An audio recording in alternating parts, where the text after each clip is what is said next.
প্রদেশ কংগ্রেস সভাপতি অধীর রঞ্জন চৌধুরী প্রচার সেরে ফিরে যাওয়ার সময় খাগড়ার একটি মন্দিরের সামনে তাকে গো ব্যাক স্লোগান দেয় কিছু তৃণমূল কর্মী।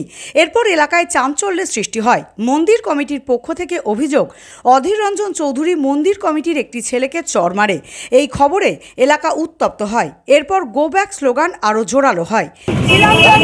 সবাই ছিল, এবার সবাই দাঁড়িয়ে থাকা বা ওরা অধীর চৌধুরী এবার হাত দেখিয়েছে, আর ওরা বলেছে অধীর চৌধুরী গো ব্যাক বলেছে, কিন্তু তাই বলে অধীর চৌধুরী ওইখানে দাঁড়িয়ে ছুটে এসে তাদের কলার চিপে ধরে মারবে। গো ব্যাক স্লোগান ও যখন এইভাবে দূরে তাকিয়েছে তখন বলেছে, তার আগে কিন্তু কোনো কথা হয়নি। এর প্রতিবাদ জানাতে গুটি কয়েক লোক রাস্তায় বসে পথ অবরোধ করে বিক্ষোভ দেখাতে শুরু করলে বহরমপুর থানার পুলিশ ছত্রভঙ্গ করতে সেখান থেকে দুজনকে আটক করে। এরপর পুলিশের হস্তক্ষেপে পরিস্থিতি নিয়ন্ত্রণে আসে। দাদার কাজ নেই, হ্যাঁ, জন্ম হতে দেখলাম আমরা ওকে, আমরা আর দাদা ওইটুকু ছেলের উপর হাত তুলতে যাবে? এগুলো কেমন সৃষ্টি করা, বেফালতু কথাবার্তা মনে হয় আপনাদের?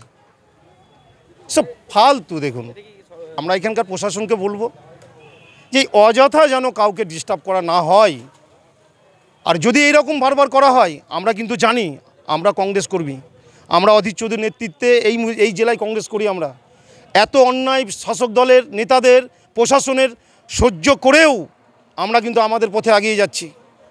এই সামনে নির্বাচন, এই বহরমপুর শহরের শাসক দলের অস্তিত্ব থাকবে না, এটা জেনে গেছে। বাংলা টুডে নাও।